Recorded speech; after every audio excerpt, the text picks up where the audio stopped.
अस्सलाम वालेकुम स्टूडेंट। आज की इस क्लास में हम डिस्कस करेंगे कर्वेचर को। What is a curvature, radius of curvature क्या होता है, circle of curvature, centre of curvature ये क्या है।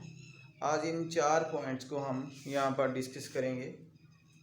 रेडियस असल में क्या है।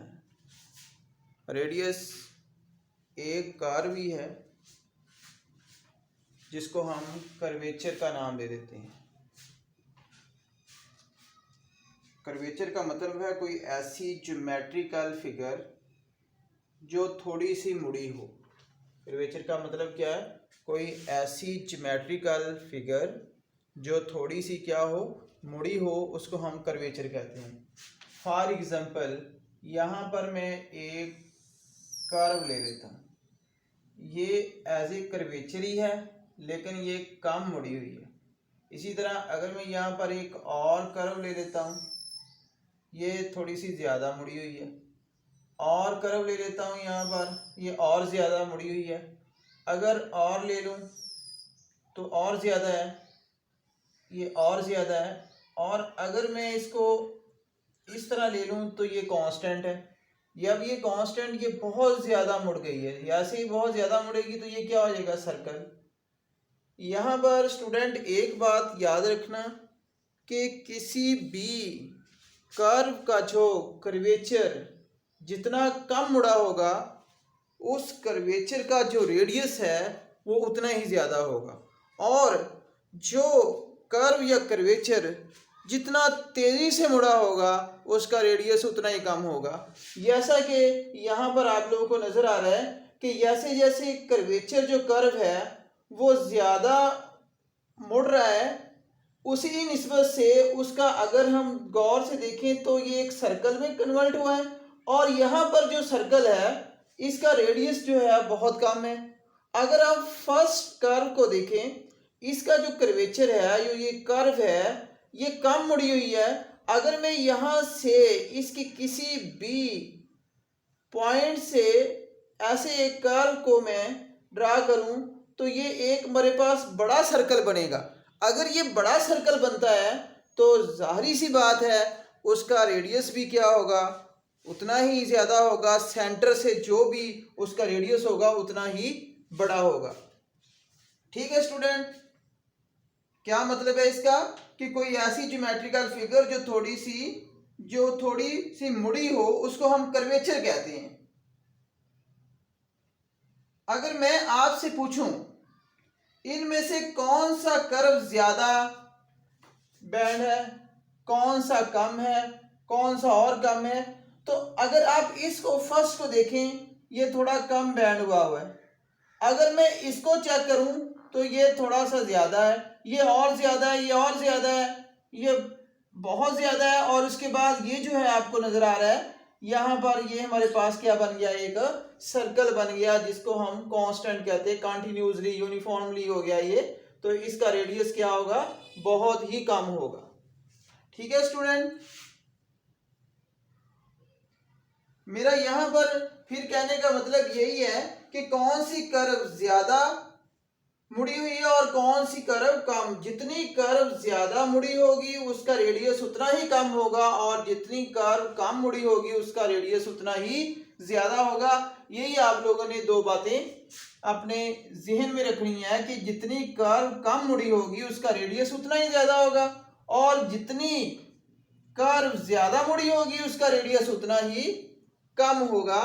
तो ये रेडियस कर्वेचर के बारे में हमने ये समझा है, और इसी ही से ही हम रेडियस ऑफ कर्वेचर भी फाइंड कर लेंगे। कर्वेचर का तो मैंने बता दिया, रेडियस और कर्वेचर भी यहाँ से हम फाइंड कर सकते हैं, और सेंटर ऑफ कर्वेचर भी यहाँ से फाइंड कर सकते हैं, और सर्कल ऑफ कर्वेचर भी यहाँ से ही फाइंड करेंगे। और रेडियस और कर्वेचर किसके बराबर होता है इसको भी फाइंड करेंगे। अकेला कर्वेचर क्या होता है, इसका फार्मूला क्या है, सेंटर ऑफ कर्वेचर का फार्मूला क्या है, इन तमाम को आज की इस क्लास में हम डिस्कस करेंगे।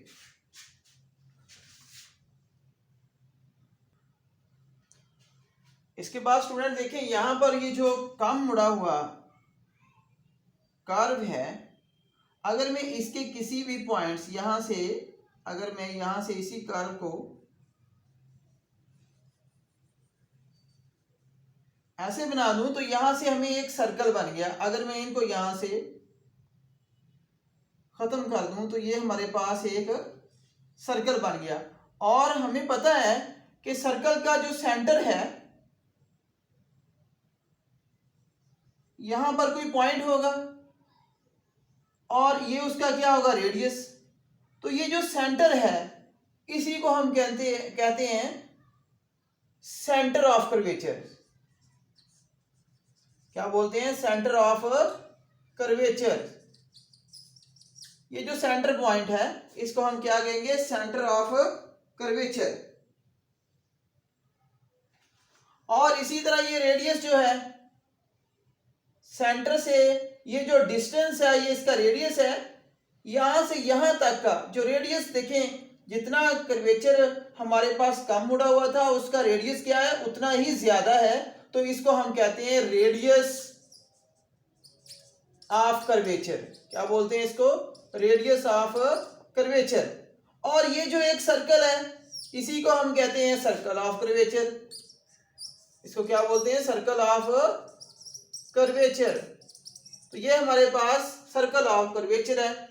और अगर यहां पर देखें कि अगर मैं यहां पर इसको थोड़ा सा इस तरह मूव कराता हूं तो ये एक सर्कल बन गया। अब इस सर्कल का जो सेंटर है, सपोज सी है, सी से इस कर्व तक जो इसका रेडियस है बहुत ही कम हो गया है। तो जितना किसी आपके पास कर्व को ज्यादा मोड़ देंगे उतना ही उसका रेडियस हमारे पास कम होगा, उतना उसका सेंटर ऑफ रेडियस भी कम आएगा। वो हमारे पास क्या होगा, सर्कल। ये भी हमारे पास एक सर्कल है, इसका रेडियस, जितना सर्कल छोटा होगा उसका रेडियस भी कम होगा, जितना सर्कल ज्यादा होगा उसका रेडियस भी यहाँ पर ज्यादा होगा। तो यहाँ पर हमने आज किस किया है कि सेंटर ऑफ कर्वेचर क्या है, see, centre of curvature, radius, radius of curvature, और ये टोटल सर्कल जो होगा इसको हम सर्कल ऑफ कर्वेचर कहते हैं। और कर्वेचर क्या है, कर्वेचर असल में बेटा एक कर्व है। और कर्वेचर जितना आपके पास, उस कर्वेचर को जितना हम कम मोड़ेंगे वहां से उसका रेडियस ज्यादा निकलेगा। जितना हम कर्वेचर को ज्यादा उसकी मूवमेंट करेंगे उतना ही उसका रेडियस क्या होगा, कम होगा। स्टूडेंट यहां पर भी मैंने थोड़ा सा और क्लियर कर दिया है। ये देखो, जितना कर्वेचर ज्यादा है ना उसका रेडियस उतना ही कम लिख दिया, और जितने कर्वेचर को मैंने कम किया है उसका रेडियस उतना ही ज्यादा कर दिया है। यही दो बातें आपने यहां पर समझनी है। यहां पर मैंने इसका एक फार्मूला लिख दिया है, curvature inversely 1 divided radius of curvature, यानी कि ये इसके इनवर्सली होगा। जितना कर्वेचर आपके पास क्या होगा, कम मुड़ा होगा, वो उसके इनवर्सली प्रोपोर्शनल होगा, या कह लें कि डायरेक्टली प्रोपोर्शनल होगा, यानी कि उसके इनवर्सली होगा। ठीक है, तो ये था हमारे पास geometrically interpretations of curvature, radius of curvature, centre of curvature and circle of a curvature.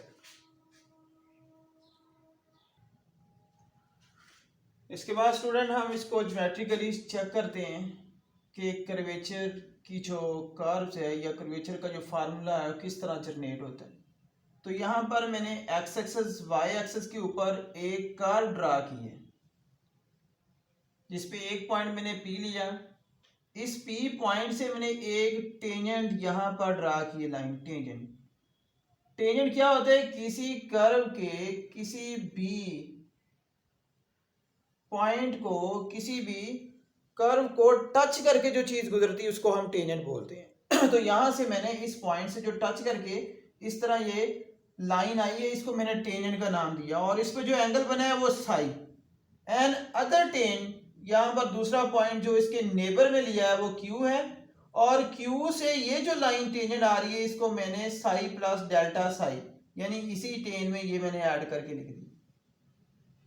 ठीक है स्टूडेंट।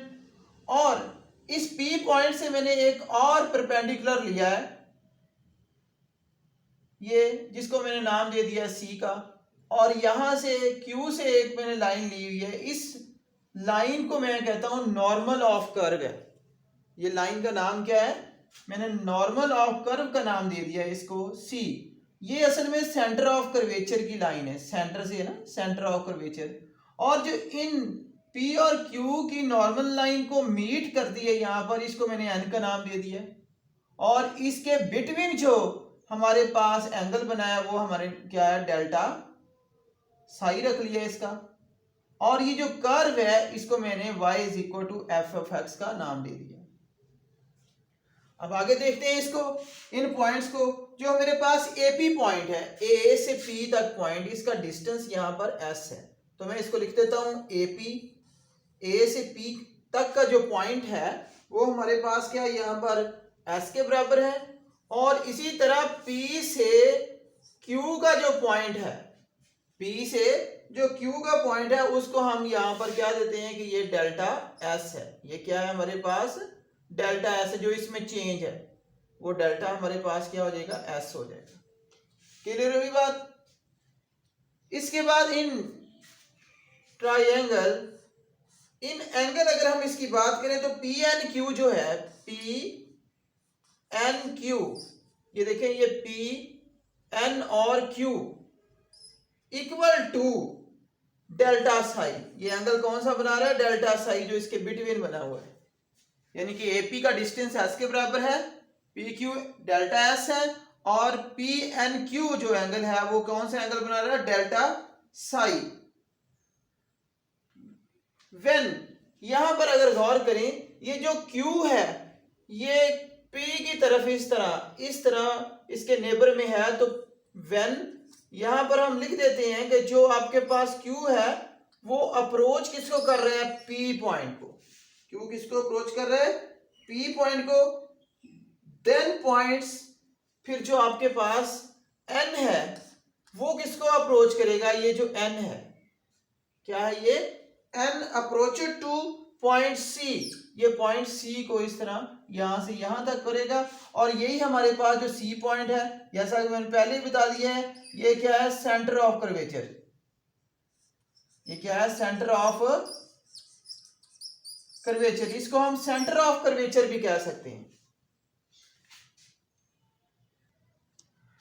इसके बाद हमारे पास N अप्रोच C को, ये सेंटर ऑफ कर्वेचर है। फिर हमारे पास ये जो डेल्टा साई है ये भी अप्रोच करेगा जीरो को, ओरिजिन को, और डेल्टा S भी इसी को अप्रोच करेगा।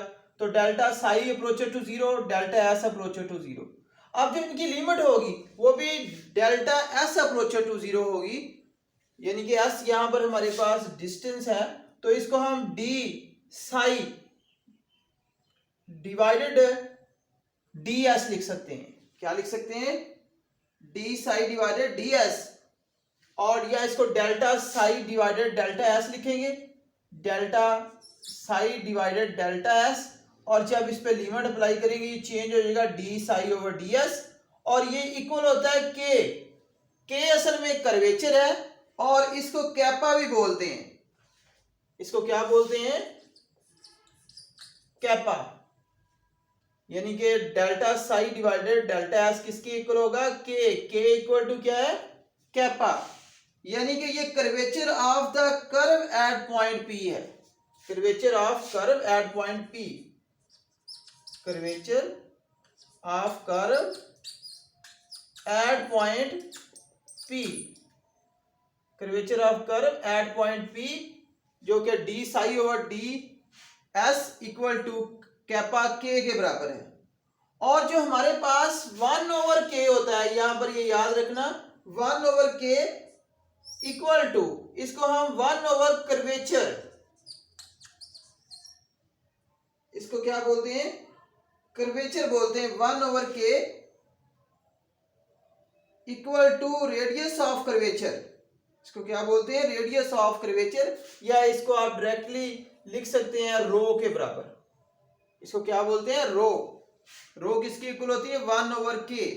Radius of curvature is called rho. ये इसका फार्मूला भी है। यानी कि 1 डिवाइडेड के इज इक्वल टू रो। हम इसको इस तरह भी डिनोट कर सकते हैं। स्टूडेंट इसको रिमार्क्स हैं कुछ इस तरह के, रेडियस जो कर्वेचर है, radius of curvature at each point of the curve in different, यानी कि यहाँ पर ये जो पॉइंट है ये अलग अलग होंगे और इसलिए इसको लिख देते हैं कि रो इक्वल टू 1 डिवाइडेड के। अब हम इसके बाद रेडियस ऑफ कर्वेचर का जो फार्मूला है ये डिफाइन करते हैं, यानी कि formula of radius of curvature. हम इसी डायग्राम से रेडियस ऑफ कर्वेचर का फार्मूला फाइंड करते हैं।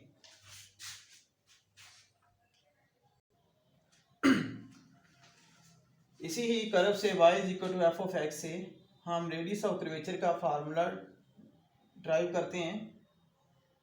लेट किया मैंने यहाँ y is equal to F of X be a curve, ये एक कर्व लिया and tangent of curve at point p point से मैंने एक टेंजेंट कर्व ड्रा किया है, एक टेंजेंट लिया है मेकिंग एन एंगल, उस पे एंगल कौन सा लिया है मैंने, साइन, विद एक्स एक्सिस के साथ। Then by definition of derivative, ये आप लोग जानते हैं कि dy ओवर dx इसके इक्वल होता है टेन साई के इक्वल होता है, और अगर इसको अगेन डिफरेंशिएट करूं तो ये secant square psi d psi over dx आ जाएगा, और सीकन स्क्वायर साई को मैंने 1 प्लस टेन स्क्वायर साई में चेंज कर दिया डी साई ओवर dx। यहाँ पर ds ओवर dx असल में लेंथ ऑफ कर्व है, तो मैंने इसी डी साई ओवर ds से लेंथ ऑफ जो कर्व है उसकी वैल्यू को मल्टीप्लाई कर दिया। ठीक है स्टूडेंट, 1 प्लस अब टेन साई की वैल्यू dy ओवर dx है, इसका स्क्वायर ले लिया डी साई ओवर dx। अभी हमने पीछे फाइंड किया कि वो किसके इक्वल होता है 1 ओवर रो, और ds ओवर dx की जो वैल्यू है 1 प्लस dy ओवर क्या आ जाएगा dx। ये एक कर्व है और इस कर्व का जो delta y over delta x है, डेल्टा y ये डेल्टा वाली वैल्यू है, यानी किसी कर्व के ये अगर यहाँ पर देखें तो डेल्टा y और इस कर्व के यहाँ पर डेल्टा x, इसको जब हम सॉल्व करते हैं तो उसका रिजल्ट आता है 1 प्लस dy ओवर dx का स्क्वायर, जिसको लेंथ ऑफ कर्व भी बोलते हैं। ये पिछली क्लास में डिस्कस हो चुका है। अब जो हमारे पास ये रो है इसको इस साइड पे ले आए और ये इसके बटे में डिवाइड हो जाएगा, इसकी पावर आपके पास 2, इसकी पावर आपके पास 1/2 है, अंडर रूट की इसकी 1 पावर, तो इसको मैंने 3/2 लिख दिया है बेस सेम की पावर से ऐड करके। तो ये हमारे पास जो फार्मूला है इसको हम बोलते हैं रेडियस ऑफ कर्वेचर। ये हमारे पास कार्टेशियन एक्स वाई पे ये फार्मूला है और रेडियस फॉर्म में इसका और फार्मूला होगा। आज की क्लास में इतना ही हमने डिस्कस करना था कि रेडियस ऑफ कर्वेचर क्या है, सेंटर ऑफ कर्वेचर क्या है, सर्कल ऑफ कर्वेचर क्या है, रेडियस ऑफ कर्वेचर का फार्मूला क्या है, ये जो हमने अभी सॉल्व कर लिया है। Thank you.